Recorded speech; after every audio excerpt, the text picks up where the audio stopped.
This week we'll be working on Lewis dot. We are still working off of last week's notes, which is 928 to 10.2 notes.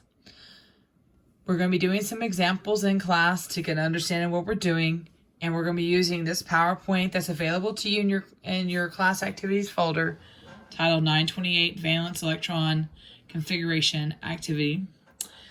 And if you are not in class with me, then you will have to upload a copy of your work so that I can see it. You just need to put it into your notes here. The best thing is take a photo and place it into the document as showing me that you did it. If you're in class, raise your hand. Let me come check your work and make sure you're on point. Okay, so again, we're going to be doing some things with this activity here. Okay, we're going to do these examples here, which is carbon and chlorine. And we'll go to our periodic table and check those groups. I'll start with carbon first. Carbon's over here in group 4. It has 4 valence electrons. And I'll go back here. I'm going to represent with 4 of these blue dots. And when I do this, I'm going to do north, south. This is really west and east. And I want to spread them out as far as I possibly can because that gets into some electron configuration rules. Okay. Don't pair them up. Don't put them close to each other. Don't haphazardly put them on there. Put them on there in a regular situation and all will be good. So let's go do chlorine. If I go to my periodic table, I see that chlorine is over here in group 7, which means I have 7 valence electrons. The other way of thinking about it is I'm 7 blocks in on row 3. So 1, 2, 3, 4, 5, 6, 7.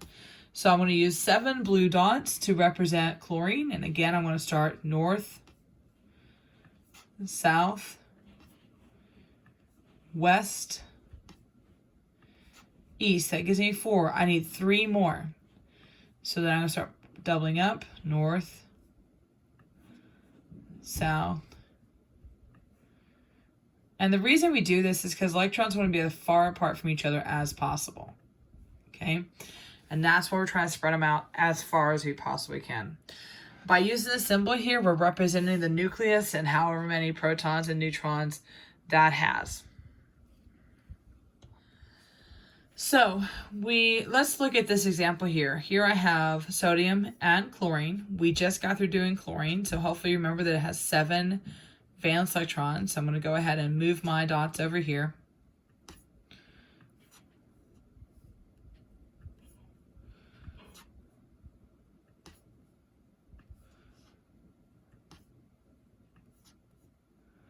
And they would be equal distance, so I need to represent that by making sure that I have them the same distance from the box. Now, sodium, if I go here, sodium is in group 1 with 1 valence electron. So I'm going to represent it with one electron. Now, we know sodium chloride is NaCl or salt. And we could stop here, but we're going to look at something. So I'm going to change the color dot here to like let's just do orange. That looks good. And I want you to think of these electrons as moving. And so here I have sodium with its 1, and here I have chlorine with its 7. Well, chlorine really wants this 1 electron that sodium has. And so it's going to move this one over here and make room for it. Okay? Now, chlorine is going to come over here and it's going to get closer to sodium. And what ends up happening is that this electron forms a bond with chlorine to make sodium chloride. And the terminology that goes with it when sodium gives up its electron is what we call it a cation, or a positive ion. And Chlorine is what we call an anion or a negative ion. And so Lewis dot can actually explain to us why bonds occur. So continue on with the activity with making your Lewis dots and make sure you get them checked and record that you've worked on it, and looking forward to another great lesson. So now we're going to talk about electron placement. And it's similar to Lewis dot structure, except now I'm going to represent all the electrons that are available for that element, okay? And just like Lewis dot has some limitations because you can only do the 8 main groups with it. We're going to see that we have a limitation with electron placement as well, because it's really only best to do it all the way through calcium and not to go any further than that, because there's a little bit, there's some extra rules in regards to electron placement when you pass calcium. So, just information up front. Okay, this time I'm going to be using this periodic table because it has the AMU and the atomic numbers. And so I'm going to go over here, let's start with this one. We're going to start with helium. And so I'm going to go to my periodic table and I'm going to look. Helium's atomic number is 2. And so I'm going to put down 2, and its atomic mass unit is 4.00. So we're going to round that to 4. So the difference between 4 and 2 is 2. And so now I'm going to grab myself 2 of these protons, and I'm going to put them in the nucleus, and I'm going to grab 2 electrons, and I'm going to put them in the nucleus. And since I have 2 protons, I'm going to have 2 electrons. Now, which ring did I put them on? Well, hydrogen and helium is on row 1, so I'm going to put them on the closest ring, which is this one right outside the nucleus. And so I'm going to drag that. Just like Lewis dot, I put up top, and I put this one on bottom. And there you have helium. So that was helium. Let's go look at carbon. We've looked at it before with Lewis dot. Carbon is in group 4. It's on row 2. The only way that I can get to row 2 is I've got to go through row 1, which is hydrogen and helium. But let's again start with our basic information. So carbon atomic number is 6. And the AMU is 12.011. which rounds to 12. The difference between 6 and 12 is 6. So I'm going to start by putting out 6 neutrons and 6 protons.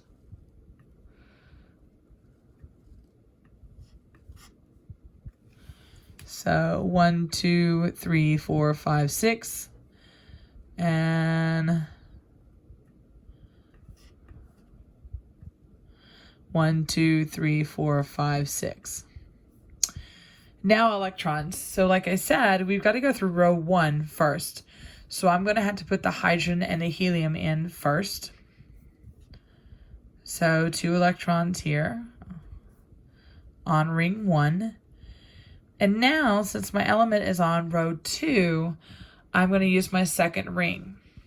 And if I count my boxes, 1, 2, 3, 4, I need 4 electrons, which matches the group number for carbon. So again, start at the north and the south, west, and east. Got to make sure we get that on the right ring. And so now that's carbon's electron placement. So let's look at chlorine. Here I find chlorine. Its atomic number is 17. So let's go fill our information in. 17. My atomic mass unit is 35.453. So that rounds to 35. The difference between 35 and 17 is 18. So yes, I can grab 17 red and place in the center, and 18 of the green and place it in the center. But another way of representing it is coming in here and saying 17 P, because the atomic number is number of protons and electrons at ground state, and then 18 neutrons. And now my nucleus is complete. So now I just need to do my electrons. And so once again, I'm on row 3, so I'm going to have 3 rings that I'm using. And let's start with row 1. We know that we have 2 up there to fill. So 1 and 2. We have to go all the way through row 2 to get to row 3. So 1, 2, 3, 4, 5, 6, 7, and 8. We're going to put 8 electrons down, just like we did Lewis dot. So north, south, west, east. Got to make sure we get the right ring. And then we're going to double up because everything is filled on the row 2.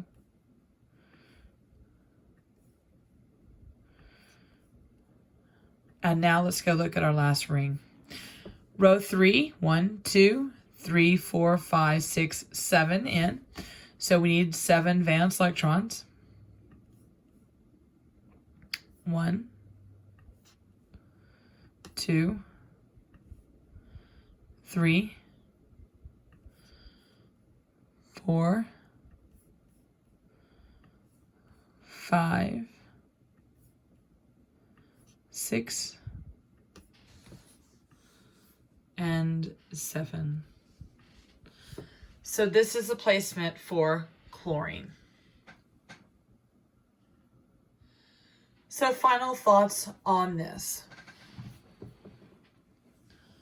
The outside ring represents your valence electrons. Those are the ones that are responsible for bonding, just like we saw with Lewis dot. The difference in this model is that this model shows all the electrons. So what's happening here? Well, these inside rings here are being shielded or protected. And that's why these are not involved in the bonding process. Only this outside ring of electrons, because that's the only thing that they can get to is the outside ring.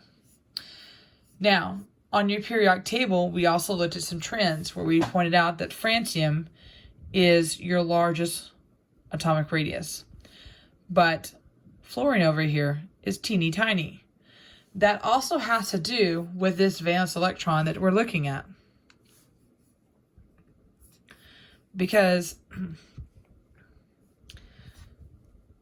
just like we saw with Lewis dot, where sodium wants to give away its electron, but chlorine wants to take it, chlorine is actually going to hang on to its valence electrons and actually get a little smaller than the other elements on that same row, so such as sodium. So we have this dynamic going on with our electrons. Okay? All right. Till next time.